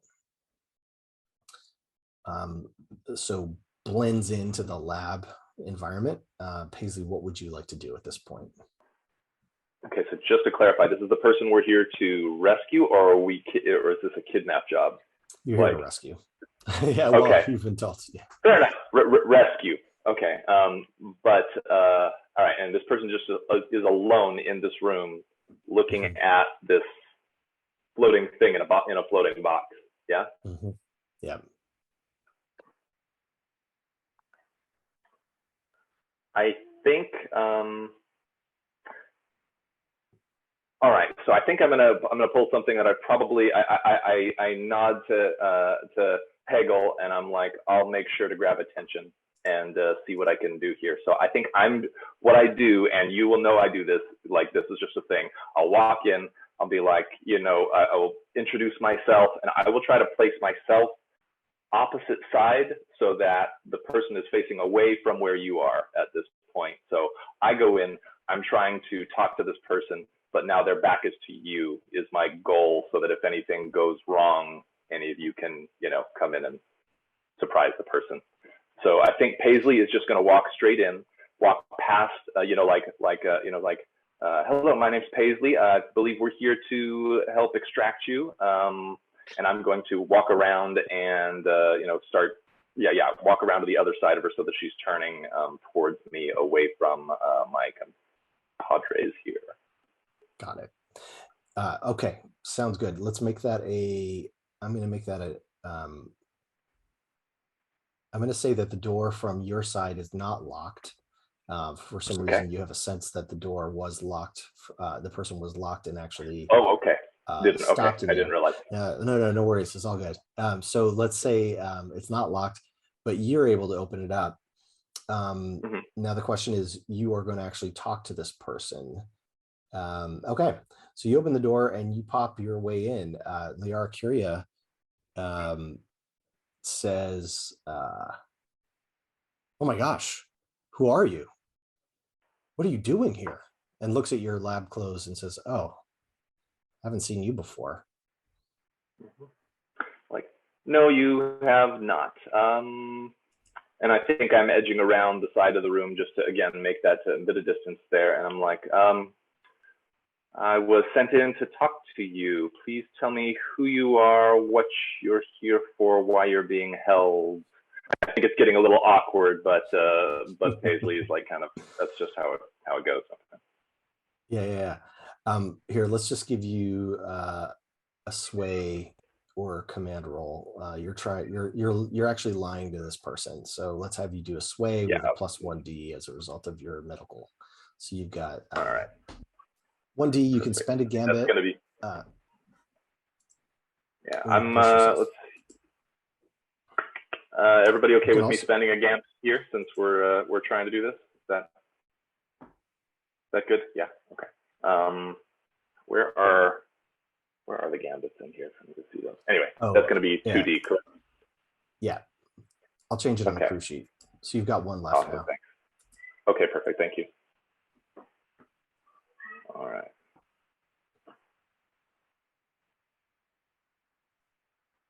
That is a 6. Oh, brilliant. Okay, so Liara. Wait, did I roll that right? I'm trying to see. Did I accidentally roll 3d6? No, you rolled 2. That's correct. Okay, good. Okay, all right, all right. There it is. So Liara is a little bit surprised, but her body language relaxes and says, "Man, this place is so weird." Sure. So I'm trying to understand how this creature behaves. I mean, how this creature does what it does. It's floating in midair inside of this plexiglass box. It doesn't appear to be hostile, but I'm a little bit scared to take it out of its box. That's what they've been asking me to do, is to take it out and dissect it and get a closer look at it. But I don't think I'm the first scientist here to try this. I think that they're going through a roster of them, and the rumor has it that these things are more dangerous than they look. She doesn't sound particularly like she has been kidnapped. Yeah. And so anyway, with that 6 roll, you kind of are going to get anything you want. Are there any questions that you that you have that you know? I'll just give you the answers to them. All right. So she was locked in this room, correct? Yeah. Okay. What is you heard it? You heard it unlock when you opened the door, but you were able. Gotcha. To open it. Yeah. Does she have equipment, or is she just wearing like prisoner jumpsuit? Is it like what I'm trying to get a vibe like on like how much freedom she has here? She looks like she works there. Okay. And so what she tells you is that she's been pulled in. It wasn't completely against her will. She's working for a subgroup that is part of the lab that is working for the governor directly. And so the overall lab is not endorsing the experiments that she's doing, and that's part of the reason that this place is so empty. She says she's been locked in for her own protection, and she knows that she's dealing with some shady people here. Her background is that she is not only a specialist in alien races, but terraforming as well. And so when she starts to talk about terraforming, you see that, she shuts herself up a little bit, but because she thought that you were part of this group that's coming in to check on her. You had access, she was trusting you, but she feels like she's guarding that just a little bit. Now, I guess the question I'd have for the other folks, we've got, Going back around, Lowell, it looks like Hagel wants to say something. Oh, well, Tarzan's moved kind of to keep an eye, because if there's somebody monitoring her somewhere, we're going to have company. I assume we have comms. Am I hearing the conversation that's going on with Paisley? Yeah, Because you're hearing everything. this changes up the situation. So I said, Paisley, is it okay if I step in? I think you get the the slight nod as I'm don't take my eyes off of this lady. I'm gonna slide in, and I'm gonna say, Miss Curia. Oh, yeah. Hi. You know a Vorax? Yeah, Vorax is my brother. Your brother, as you know, has access to a lot of information. He's the Very best hacker. He's the best hacker this side of the galaxy. Yeah. Yeah. He believes that you've been kidnapped. He's so overprotective. Uh, He's not a believer.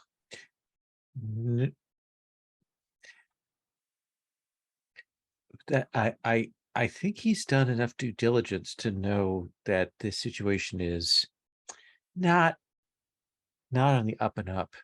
And I begin to lie to her. We have information that there have been others before you, and when they have not produced results, they have not returned from here. And we would like to get you out of here. Now, if you want to take that box with you, we're cool with that. But we should go. And I'm trying to talk to her, bringing up her brother, talking very nice. You're gonna get what you want, and everybody's gonna be cool. Okay, let's have you make a sway roll. Okay. So 2d6. If you want to spend a gambit, you can add one die, or if you want to push yourself, you can add a die, or take a devil's bargain. Why don't you tell me what that devil's bargain would be? Sure. That devil's bargain would be that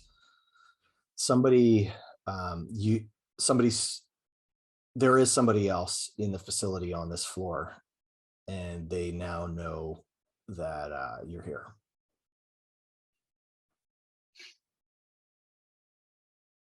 Yeah, let's make that complicated. I'll take that devil's bargain. There we go. All righty. So I'll take 3 dice.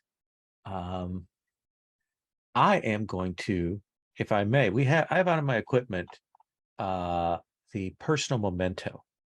So may I use that to like show her like a sign or something we got from her brother, just to like Sure. confirm for her, maybe to help Why not? if she does buy it, and she'll buy it big. Let's roll with 3d6. Okay. Ooh, that's a 4. All right. Huh? So devil's bargain means that this thing will definitely happen. Plus you have a consequence as a result of that. This is a sway roll. She bites. Oh, wow. Look at that. What does that memento look like? I say, this is a sign that your brother sent on to us. He said it would have significance to you. Is this something from when you were growing up? This like stone with a design in it. Can't believe he still has this. And she takes it from you. Yeah, you can see how serious he is about this. And with that, I think Karzan is standing outside, right?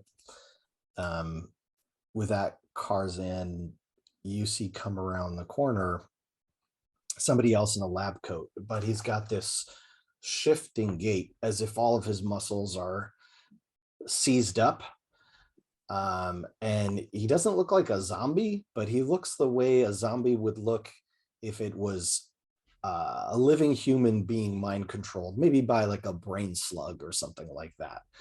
And he's walking at you and looks up at you with wide eyes. And with that, we're going to take a 5-minute break. Nice. And we'll see you 6 after the hour, please. Thanks.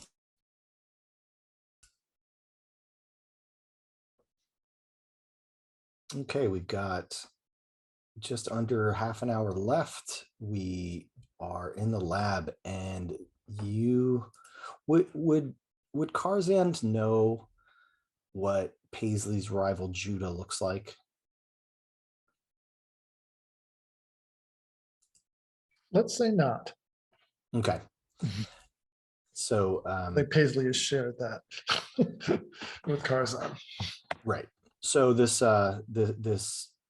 this doctor type is shuffling towards you. What does Karzan do? I think he speaks into his quietly into his communication device company. I'll deal with it. And then he just bounds straightly into action. And you see him bounding down the hallway on all fours, surprisingly silently. He's charging this guy, and he's going to take him out. All right. Good stuff. So let's have you roll a scrap. You have 2 in that. Would you like to take a devil's bargain, push yourself? Are you expecting to get help from anybody? I will last go ahead and did we use last gambit? We have one last gambit.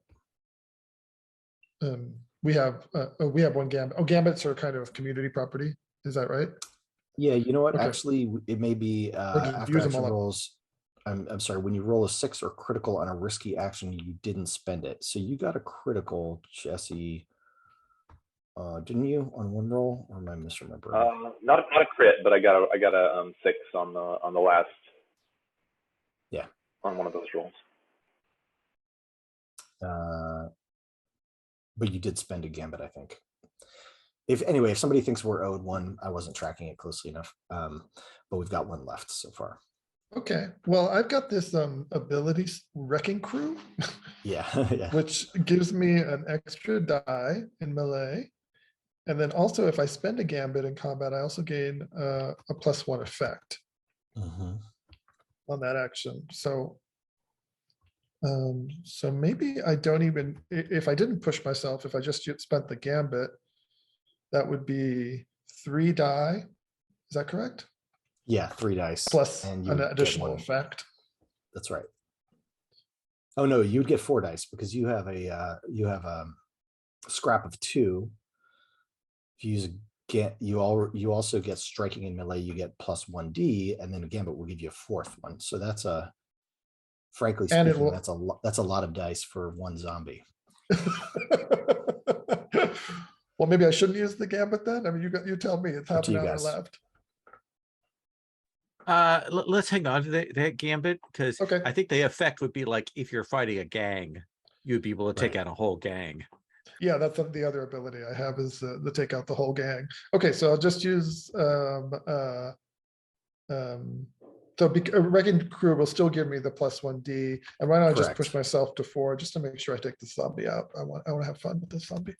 So I will push, and that gives me 4d. Yep, and you take a stress. Take 2 stress. Sorry, take 2 stress. 2 stress for, is it 1 stress? Pushing yourself. It's 2 stress. I may have said 1 before incorrectly. Oh, okay. I got that wrong. Okay, so I have to go back and fix that. All right, and then I will zombie.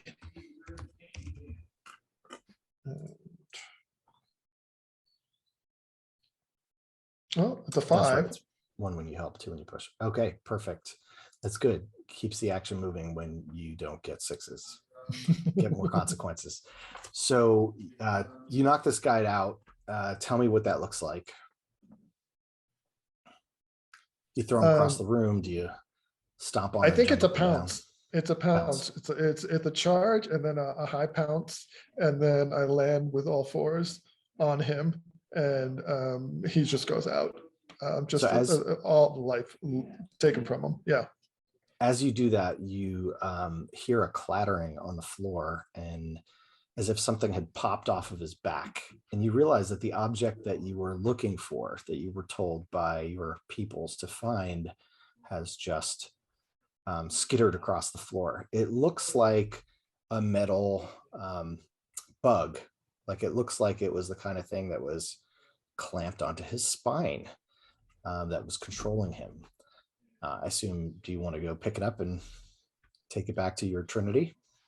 Yeah, because it's the pounce onto him, and then the little thing skitters away, and then it's like grab, grab, grab, grab, grab, grab, grab, grab. It's yours.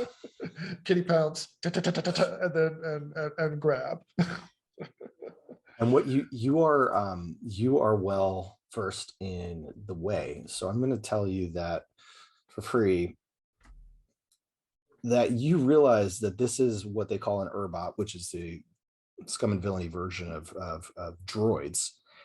And what has creeped you out about this is you feel like you can detect the way coming from this Urbot, which isn't normally the case. Usually Urbots are these machines and they don't have the way necessarily coming out of them, is your recollection. So you have a feeling that this is like a juiced up version of this, whatever this device is that was controlling him. So let's, but there is a consequence from this. Before I get to the consequence, as a result of saying there's company, does anybody step out to help? Let's go in character keeper order here, just going to Hegel for a moment. And you're on mute. So I see Tarzan go down. I will turn to the others and I will say, Paisley, help me rig something to get this box so we can get it out of here. Tarzan's got that. And I also say to our guest, I say, you should pack up anything from here you want to take with you, but we should get going now. Okay, perfect. And I'm going to hold on whether there's a role there or not for a second while I ask Paisley, how do you feel about that? Is there anything you want to add? What is Paisley doing? I think Paisley absolutely starts getting things together and is just like looking for maybe like, because this box is floating, correct, in the air? Did you say with this thing that's okay? Is it look like it's above anything that is like holding it up, or is it just kind of floating by it like on its own power? It's floating on its own power. Okay. You believe, I mean, from your all of your roles and talking to her, that this little creature inside of it is holding itself up and its box up as if it was like the box was sitting down and it decided that it wanted the whole contraption to be flying. All right. So I think that I'll take care of this, and I start pushing that thing out the door, and I'm as we're moving, and I think I glance down towards Curzan and what's happening there as I'm moving, helping move this thing out of the room. Okay. So yeah, Liara Curie is going with you and is grabbing all of her little tools and everything, and you guys start to hustle. And then you notice you hustle out of the room and you're back into the big area in front of the room. Then you notice the aquarium. There was an enormous wall, which looked like an aquarium. And you realize that because you're on the second level, you're subterranean.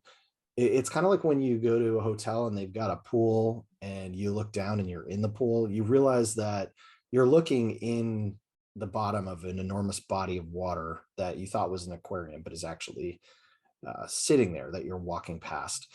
And you see this enormous translucent blue, it looks like a seahorse, but it is about the size of a building, swimming around.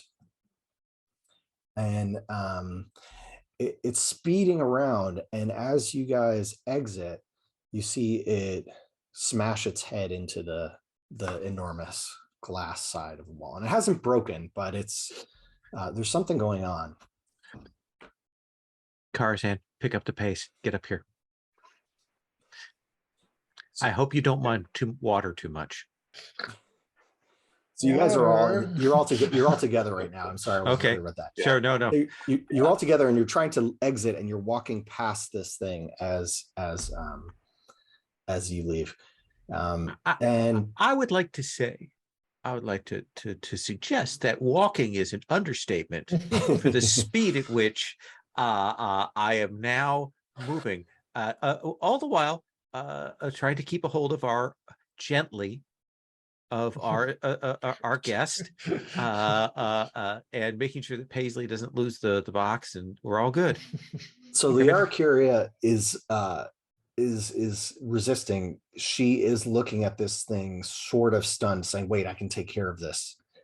Are you going to try to pull her out of there, or are you going to listen to her?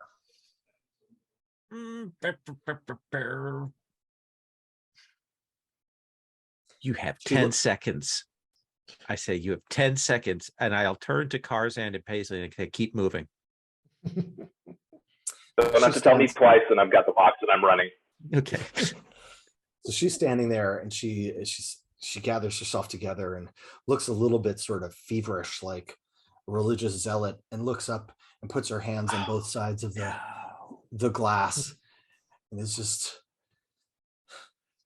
trying to do something, either communicate or stop it, and it just doesn't stop. It spins around and it smashes into the glass, and she flies back, and it's not broken yet, but she says, I'm almost there. And you see water mixed with beaded sweat, and suddenly you see the thing stop, but Jesse, you turn around and you realize that that little creature that was inside of the box is no longer there, and you don't know where it is. You guys do you want to keep running, or do you want to talk to her about this? I think at this point, I will lift her up, since I am 6 foot something, and we are. You've had your 10 seconds, and I'm running up the stairs behind Tarzan. So you do that. Yeah. You're all running up the stairs, and you don't hear any more continued crashes. And as you get upstairs, you see a flash, and you see that little creature, and whoever's in the front, it is going to try to face hug you. Who's in the front? Is it Tarzan? I think that was me. I was in the front. Yeah. Okay, so let's have you roll either a scramble or a scrap. You can either try to scramble away from this thing, or you can, you tell me. You've got this little flying, it looks like a stingray coming at your face. What do you do? So let me tell you what I do, and then you tell me what it looks like. Yeah, exactly. Mechanically. So I think Tarzan is going to attempt to grab it and keep it off his face, and stare it down somehow using the way or something, because he knows it's a way. It has something powerful in the way, and he wants to try to attune to it to like have it stand down somehow. Beautiful. So I don't know if that's an attune or a scramble. That's an attune. That's an attune. Okay. And do you want to take a devil's bargain? Do you want to push yourself? Do you want to spend our last gambit? Face hugging sounds really bad. I will push myself. Okay. Oh, wait a second. Do any of my moves help me at all? No, not with an attune. Okay. So I will push myself would give me 3 dice, right? So I will do that. I mean, if you would like to just try to crush this thing, you could try that as well with your unstoppable, but you know, it's up to you.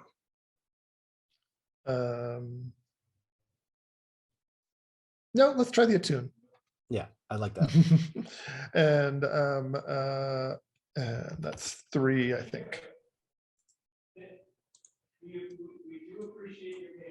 I see 5, 2, 3, 3. Oh no, I haven't rolled just yet. Got it. Yeah, that was the zombie. All right, here we go. Oh, it's a 6. 6. All right. This thing starts to purr in your hands, and if you let it, if you let it, it wants to crawl up and sit on your shoulder harmlessly. Yeah, that sounds good. Okay.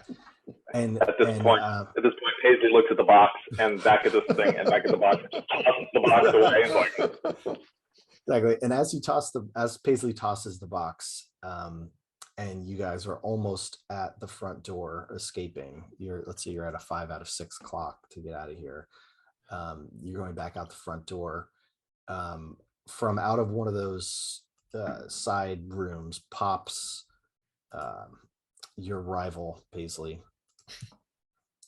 And you realize that the rival was knocked down and no longer being controlled, but was still alive. Your rival being Judah, the doctor. And Judah has a blaster in his hands. He's saying, I don't know what the hell is happening here, but I know if you're involved, it's I'm on the other side. And he's pointing the blaster at you.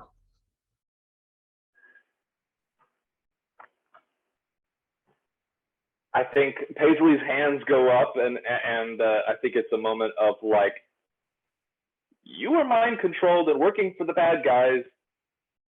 And I think I'm kind of sidling along the wall and kind of moving around. And I think that Hegel realized that this is just my standard, like, you know, play dumb and distract kind of motion here. So I'm like, we're not the bad guys here. We got to leave. Bad stuff happening. Water about to cave in this place. Got to go. And yeah, I think I'm at least trying to take attention away from everyone else at the moment. Yeah, Judah says, look, if you guys are leaving here, I'm sure you've got a shitload of drugs in that bag that you just stole from us to sit your ass down. Hegel, what do you think about doing? I think I say, actually, Paisley, we're kind of the bad guys, and I think I throw the detonator down the hall under his feet. Yeah. Because if the explosion doesn't take him, the water busting and everything else will. So I would like to use another piece of equipment, use my detonator, and try and scrap. Yeah, that sounds good to me. I will push myself for the extra die. So let me mark my stress here. And you can take a devil's bargain or use that final gambit if we haven't used it yet. I'll use that final gambit. Let's do 3 dice. We'll see what happens here. 3d6. A 5. Very good. So whip that down the hall. He says, see, I told you. With that, you see him collapse kind of with his ass down into the floor as if part of the floor has given way. And to your point, you see water start to stream up to this floor from down there. And you all, I assume, get the hell out of there. Run. I'll give you one last. I know we're getting tight on time, but I'm gonna throw you one last cherry here. Okay. You get out. You make your way through the maintenance hallway, and you see an exit a little bit earlier than you took before, and because of the explosion, you decide to go out that rather than take the long way around. And you're actually in the middle of the fortress now. So you're in the inside, you're not on the outside. So you've sort of made your way out, but you're not there yet. And you guys are part of the syndicate, and you realize the Janus syndicate has a really big presence.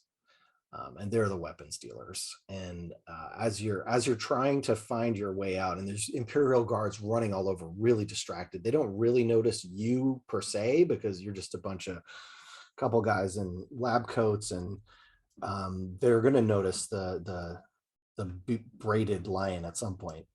But you specifically, Paisley, notice there is what looks like a ginormous mech underneath a tarp, and the tarp is floating. And there's nobody in it. It's like being stored there for somebody to purchase this. It's got like a little tag on it that says paid. And there's a big gate with an entrance, but there's some guards who are still persisting and standing there in front of that gate. The entrance is, you could make it there and run there, but there's a chance you would get shot. And you're really drawn to this mech, and you have helm. So, I mean, I'm forcing.